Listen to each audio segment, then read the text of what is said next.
Welcome back to TBH with Abby and Den, where we sip coffee and oftentimes overshare. Just like, real titas.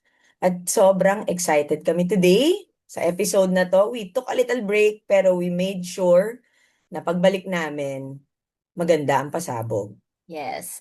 So, dahil sa content niya with our guest today, we felt so seen in a space where there's so much content. And today, we have a certified CEO of Ayoko Na, Pagod Na Ako, the queen of millennial tita POVs, Tita G.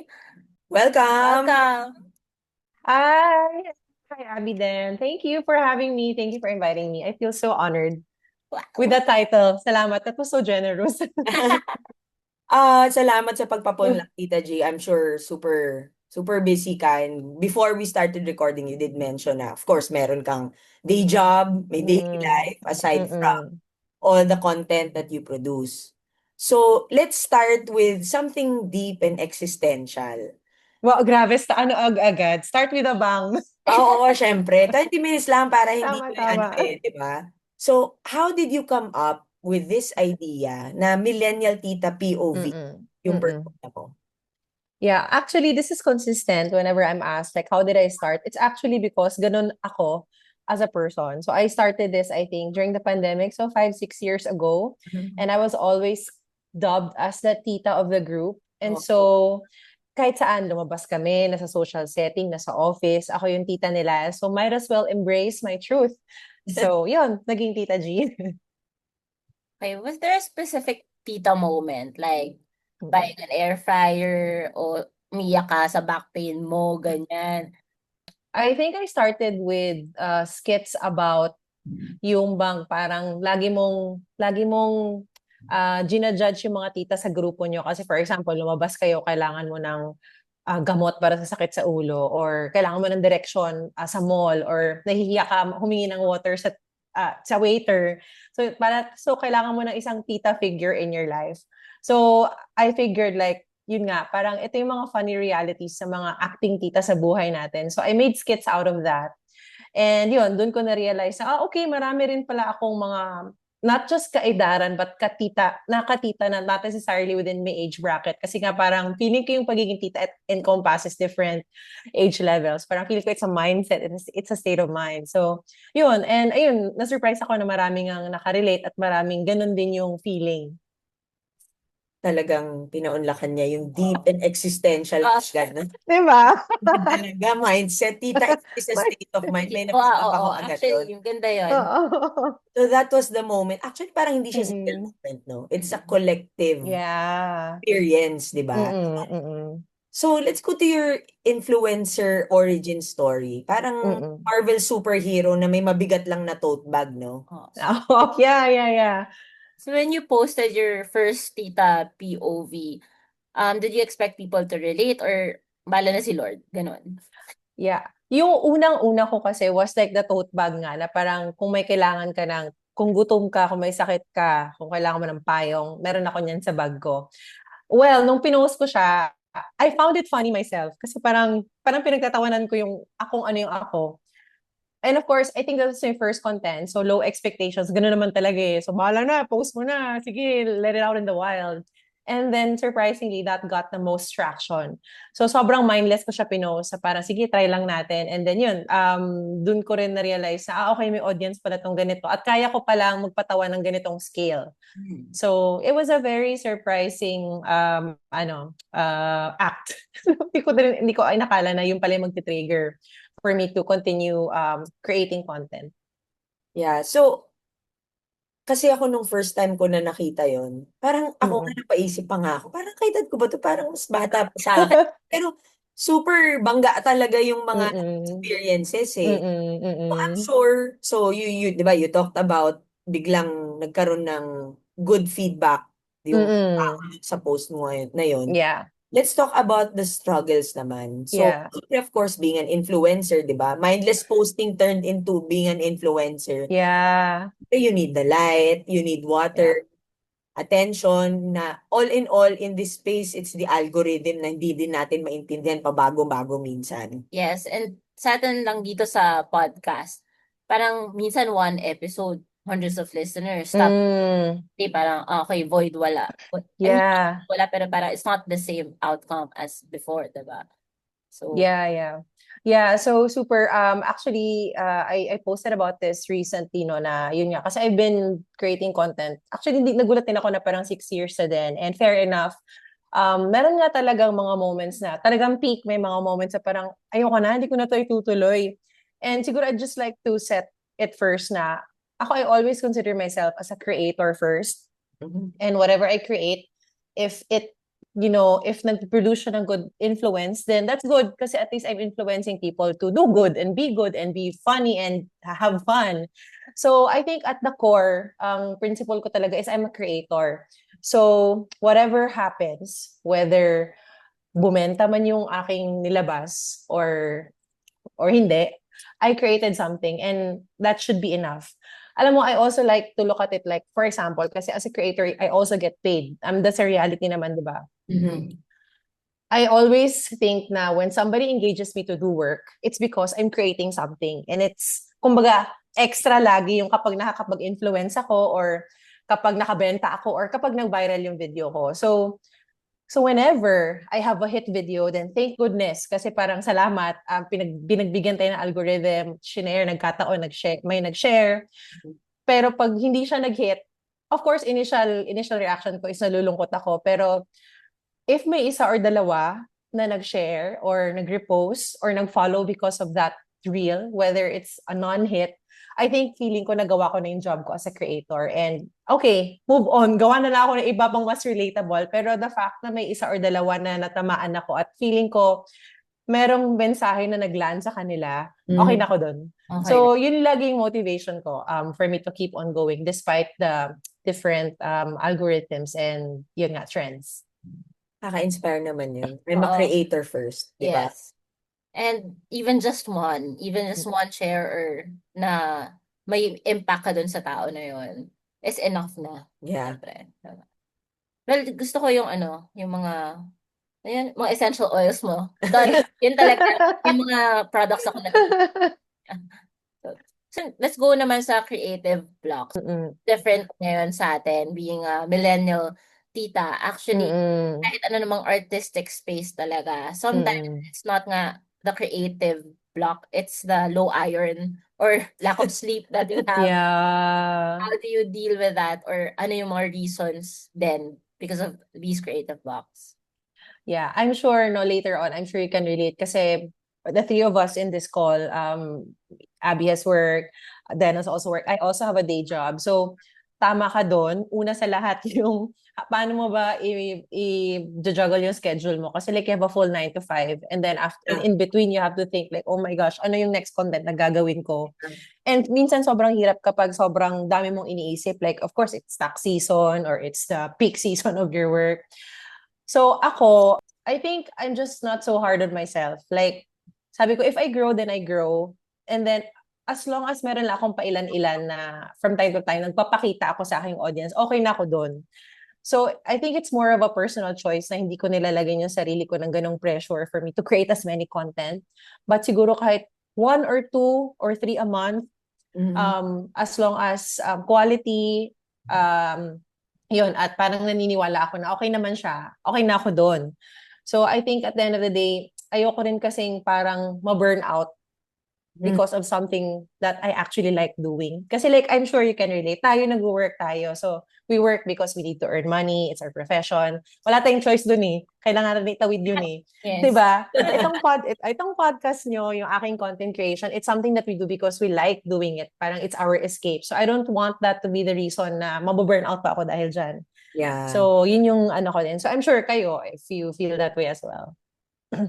So, I'm just curious, Tita Jean, before ka nag-decide on 2, 3 in a month, what was your peak na yung production mo ng content mo and how, I just want to understand kung was it stressful for you, Yeah. the pressures? Before, I think, nung bago pa lang ako ito yung sobrang excited, kailangan may dalawang tatlong post ako in a week.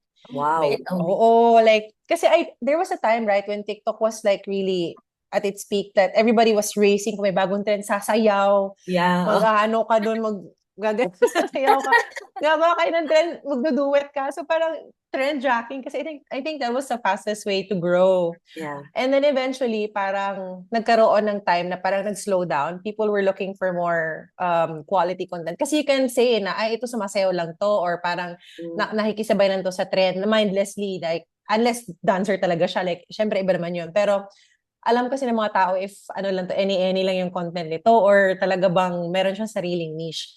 And so, ayoko rin naman kasi maglabas ng content na hindi quality. So, dumating yung time na hindi ko na kaya, parang ayoko siyang maging super nakaka-pressure. So, I'd rather create something na gusto ko rather than pilitin ko yung sarili ko na tapos yun nga, mababurnout ka. Kasi puhunan dito yung utak natin eh, di ba? Like yan, yung thoughts nyo, yung idea. So yun.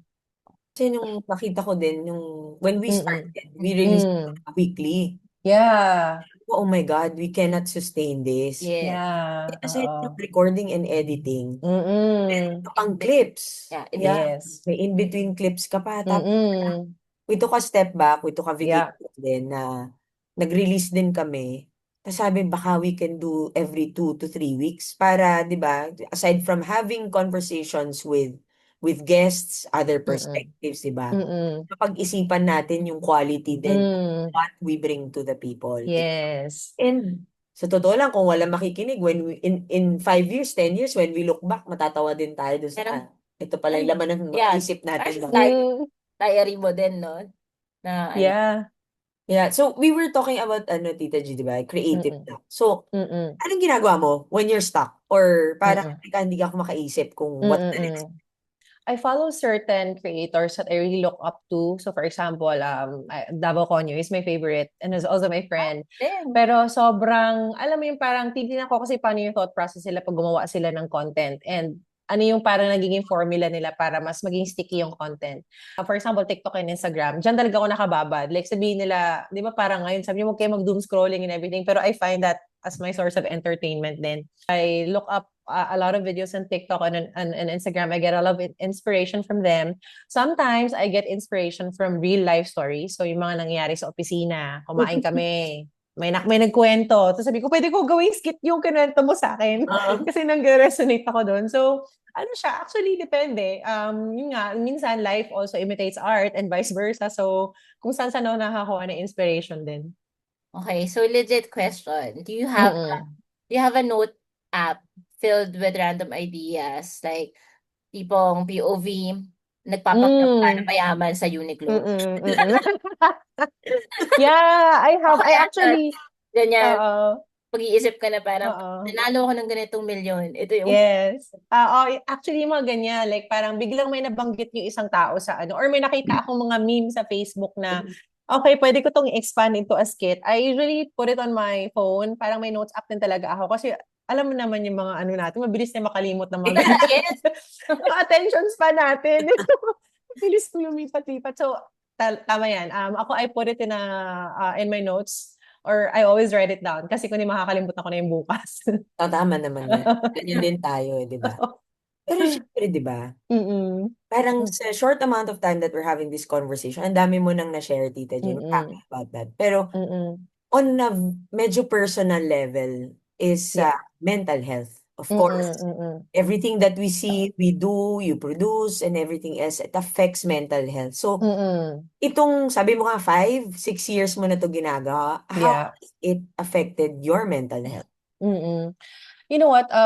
For me kasi, I honestly look at this as my parang extension. So parang, kumbaga, or even like an outlet. So rather than it consuming me, I actually get a lot of good and positive energy from this. I think I'm just lucky because the community that I was able to, parang create with the Tita G or the Tita aspect is parang very welcoming, very embracing, very open to conversation. So, whenever, like, for example, ako feeling ko lahat ng aking mental anxiety comes from my everyday life, my personal life, whether that's my family or that's work. Kasi ganoon naman talaga, dun ko talaga nakukuha yun eh. And so, whenever I encounter parang struggles or parang mga thoughts na naiisip ko about my personal life, I go to my channel and I try to parang analyze the situation and talk about it in my channel. And yun nga, because of that, may outlet ako, nakikwento ko yung thoughts ko, and yun nga, ang pinaka-gusto ko doon is I also get to talk to people who share the same sentiments as me. And so parang mas alam ko na, okay, hindi ako nag-iisa. And I feel like yung mga nagko-comment, feeling din nila hindi sila nag-iisa because someone actually feels that way. So I'd like to think of this as like a positive experience altogether for me as a creator, that I have this space where I get to create an environment that, resonates with fellow millennials and those yun nga, nag-adulting, na okay, pare-pareho tayong pinagdadaanan, kaya natin to. Actually, exactly. Kaya nga ako Mm-mm. nag-reach out sa kanya. Nakita ko yung thread mo, yung post mo sa Yeah. thread. Sabi ko, I Mm-mm. think he's the right person to talk to. I mean, it Mm-mm. was Suntok sa Buwan talaga, di ba? If you recall, I Mm-mm. Mm-mm. just replied, Tita G, I sent you a message. Promise, hindi kita binibenta. Kasi minsan creepy din naman yung mga tao na random Yeah. mag-approach, di ba? Yun. Oo. So, yun nga. Thank you. Yeah, thank you also. Like, super na-appreciate ko na. That was like actually, I posted it on Threads, right? Sabi ko, sige na, post ko na. Parang, it was like a brain, parang I needed to let it out. And yun nga, nakarating siya kay Abby. So parang sabi ko, wow, even like a simple statement like that, parang somebody can actually, parang makakahanap ka pa rin ng connection in one way or another. So, yeah. Yes, kasi I Mm-mm. think since you're a tita influencer, people think na you're always mentally stable, diba? Mm-mm. You have matching Pyrex or a complete drink cup. So parang, okay na siya, ganyan. Pero Yeah. hindi naman nga laging ganon. But we can all Mm-mm. relate to our everyday lives. Yeah. Yeah, so honestly, that content kasi is in the midst of all the gulo na nakikita natin ngayon. Yes. Yes. Parang ka nagko-consume ng comfort food. Parang, Mm-mm. like sinigang on a rainy day, kagaya ngayon, Yeah. maulan ngayon. Wow, actually mainit dito. Ay, hindi, fake yung background ko. Mainit. Nasaan ako ngayon? Parang hangin din naman. Hangin siya dito. Sige, let's talk about bashers naman. So bashers, because the internet. So Yeah. how was your first encounter with bashers? Alam mo, parang feeling ko yung alam mo, hindi ko lang alam kung hindi ako sobrang target ng bashers, pero sobrang konti pa lang nila. So feeling ko kailangan ko mag-work hard. Kasi di ba mas marami kang bashers, parang you made it. So ako parang feeling ko sakto mo lang. So, parang okay na ako sa sakto lang. Actually, totoo yan. Happy na rin ako na sakto lang. Pero wala akong super basher. Pero like if I encounter like yung mga hateful comments, kahit nalabag sa loob ko bang block, kasi parang feeling ko hindi talaga, ayoko kasing idaan sa karahasan yung mga bagay-bagay, no? Pero wala ka talagang choice. Block mo na lang talaga sila. Alam mo, more of parang mas marami lang yung parang mga medyo obsessive. Like, saan ba itong galing? Itong mga taong to, sa block mo na lang sila. Pero siguro what I see sometimes in the comments, especially when it's an opinion, it's a very personal opinion or minsan political opinion, marami talagang mga contradicting, no? Pero ako, feeling ko sometimes, if kailangan kong i-prove na yung sinasabi nila kasi minsan parang malicious or condescending or demeaning, that's the time that I try to level it, kasi parang hindi kasi pwedeng maiwan yung hateful comment ng ganun lang. So parang lalo na kung meron siyang inaaway ng ibang tao or parang yun nga demeaning siya or derogatory. So sasagutin ko. Pero kapag alam mo yung parang wala na to, ano lang to, talagang hateful lang to, tapos parang wala naman siya pinanggagalingan, mablock ko na lang. Parang my peace of mind. Yeah, oo. Yes. May natin yan ipinaglaban. Oo. So, kapit lang tayong mga papunta pa lang doon. Okay. Sakto lang.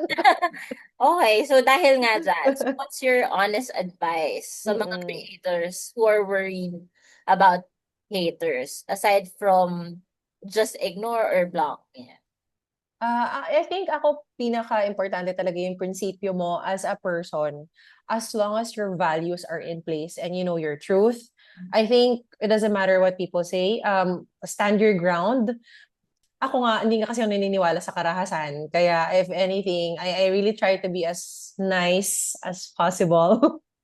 So, kung kaya pa, edi pwede, 'di ba? Kasi ayoko kasi nagkakagulo eh. Like ayoko ng conflict masyado. Pero yun nga, sometimes you have to address sometimes the conflict. So you have to parang kahit paano face it. So, I think timpla lang din talaga. And at the end of the day, it's your values, it's your truth as a person. Yun pa rin yung mangingibabaw. Sige. So, just before we wrap up, Tita G, Mm-mm. what's your ultimate tita wisdom for aspiring influencers? Alam mo naman, kabataan ngayon, gusto talaga, Mm-mm. they want Yeah. to join the influencer Mm-mm. era. Anong Yeah. advice mo sa kanila? Okay.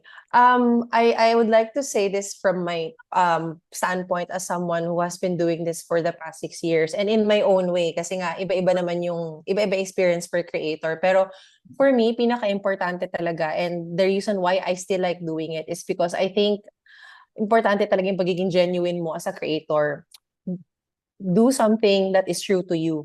Kaya ako nagta-thrive dito kasi parang feeling ko yung mga nilalabas kong content is totoo siya sa kung ano ako, ano yung gusto ko at ano yung gusto ko mapanood if I'm the viewer. So, very importante sa akin yung alam mo yung ginagawa ko to kasi genuinely I like doing it. So, depende din kasi kung ano bang reason mo bakit gusto mo maging influencer or creator. Is it to earn money? And of course, okay lang yun. Kasi if that's your hustle, then super okay lang yun. So, baka iba yung magiging why mo. Pero ako kasi as a creator, I like to create because I like to create stories. I like to be able to relate to people my age and to be able to entertain. So that's why yun yung why ko, like as long as it's genuine stories, it's something that's true to me.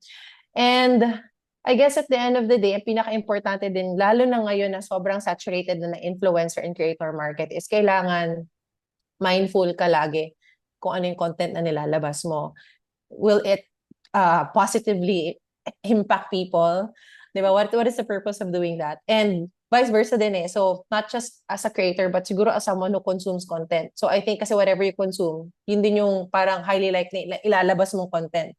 Yeah. So, yeah, very mindful. And yun nga, di ba sabi nga, huwag mo ibibigay yung clout sa kahit kani-kanino. You give it to someone who, should be there and who should be having that spotlight. Kasi, yun nga, in one way or another, it will influence the conversations moving forward. It will influence the next generation of creators and consumers. So, kailangan always intentional and very, very mindful tayo doon. So, yun. Oh, that's very nice.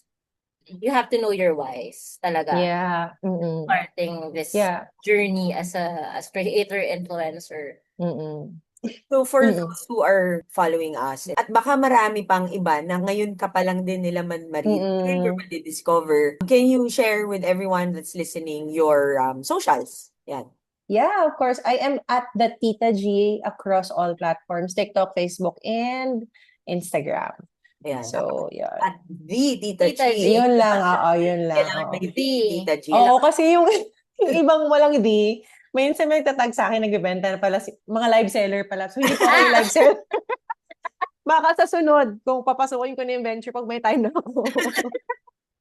Maraming salamat, Tita G. Appreciate. To be honest, ang dami naming natutunan. May nagsabi sa akin parang madaming adulting conversation. Sabi ko, hindi pa yan, marami pa tayong maririnig from other people. Iba-iba talaga, pag iba yung perspective, even if nasa parang may Venn diagram of circles nga tayo na medyo may interaction kahit pa still pick something up from other people. Yeah. So, thank you so much, Thank Tita you. G, sa pagpapaunlak, for sharing this, and lalo na sa mga upcoming na gustong pasukin tong content production, being an influencer, for that advice.